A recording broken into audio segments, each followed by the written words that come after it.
Fala, galerinha, eu, Thales, e hoje nós vamos ver esse vídeo aqui. Vamos ver o que vai acontecer. Os destroços do lendário RMS Titanic descansam no leito marinho a mais de 3.800 metros de profundidade, desafiando a ambição humana de resgatar os restos deste trágico naufrágio. Por mais de um século, os escombros deste majestoso transatlântico têm despertado o fascínio e a imaginação de exploradores. Veja dois planos ousados para resgatar o Titanic.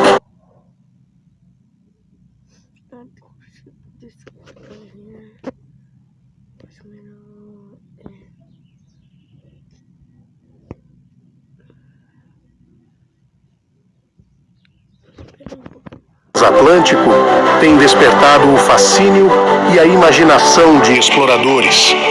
Veja dois planos ousados para resgatar o Titanic das profundezas do mar.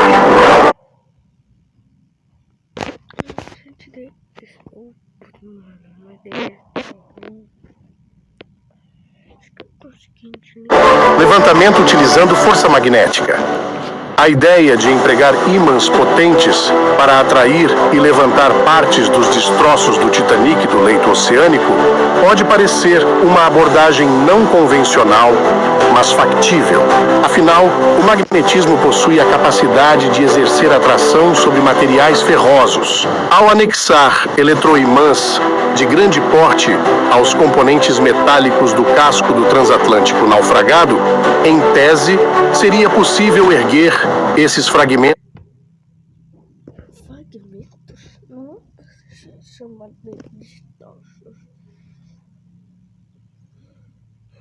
Isso aí não importa. Desculpa pela minha voz.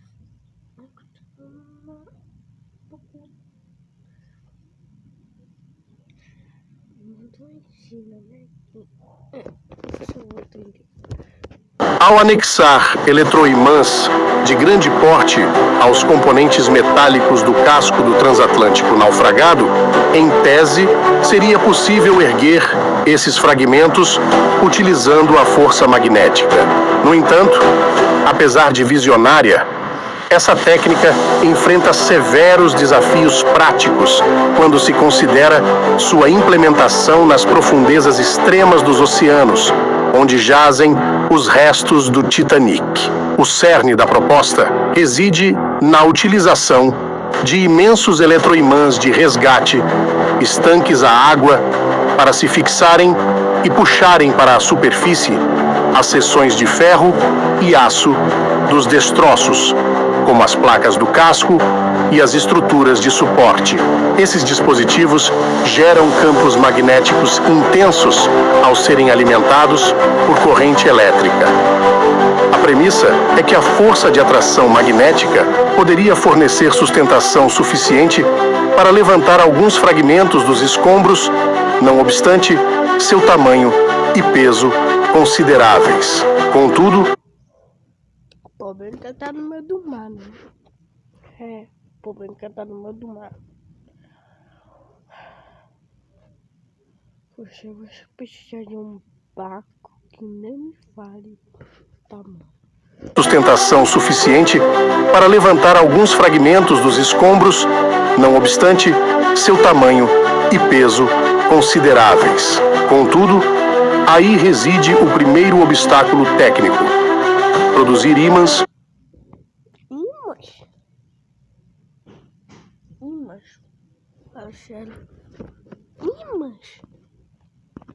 Não obstante seu tamanho e peso consideráveis.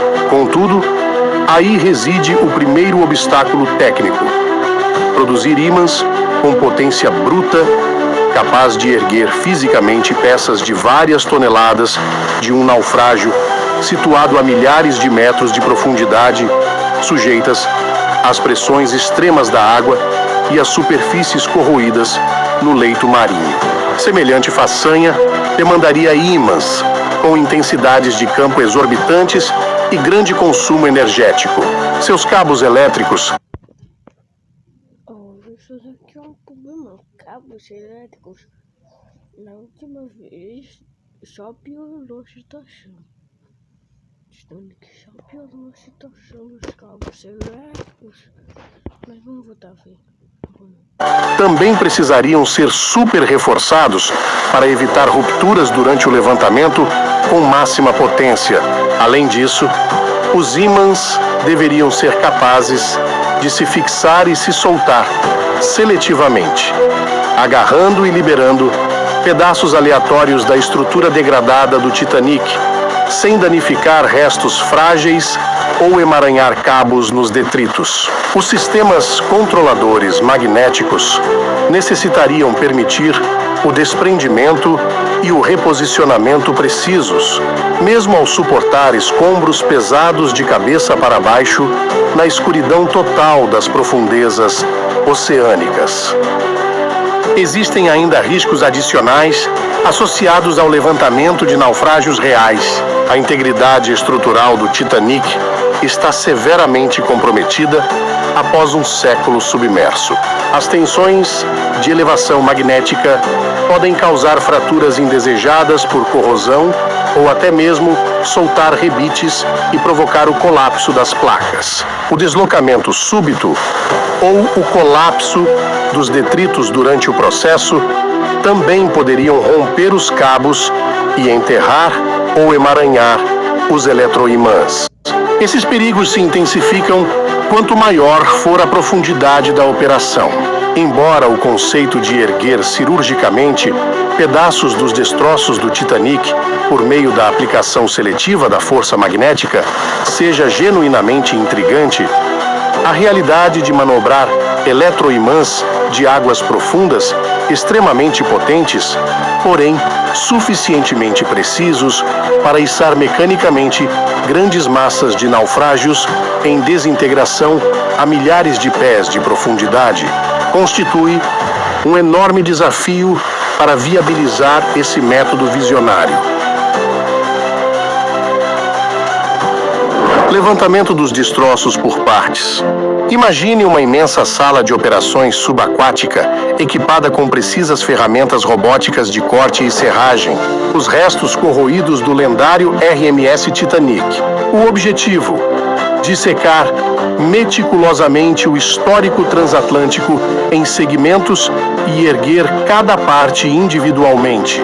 Porém, executar os cortes extremamente delicados necessários para secionar os frágeis destroços nas profundezas marinhas leva este conceito de resgate aos limites. A premissa básica envolve utilizar ferramentas de corte avançadas para subdividir o Titanic em porções mais manejáveis, que podem então ser levantadas separadamente até a superfície. Em tese, seccionado desta maneira, o desafio muda de erguer um gigantesco naufrágio para levantar uma série de peças menores. Mas este plano depende criticamente da habilidade de desmontar o navio com maestria cirúrgica. A remota localização e a profundidade do sítio arqueológico são os primeiros obstáculos. Todas as operações de corte precisam ser conduzidas roboticamente por máquinas amarradas ou veículos submarinos autônomos. Isso restringe a capacidade de resposta e o controle físico, além de introduzir atrasos na comunicação. A total escuridão também complica as coisas. Câmeras externas iluminam a área, mas as próprias ferramentas de corte apresentam outro desafio.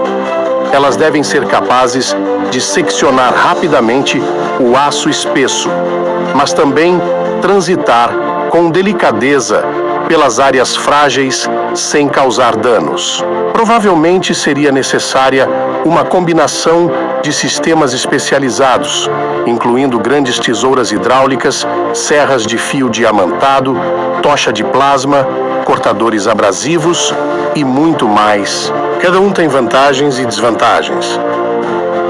Talvez o maior desafio seja escolher os padrões ideais de corte que seccionem a embarcação sem enfraquecê-la durante o processo ou fazê-la desmoronar sob seu próprio peso. As análises estruturais necessárias beiram o impossível, dado o estado de deterioração e os detritos espalhados. Pontos seguros para fixação dos cabos de levantamento também restringem como os cortes podem ser feitos e como as peças são separadas. Houve uma tentativa de erguer uma pequena seção do casco do Titanic em 1996 que fracassou.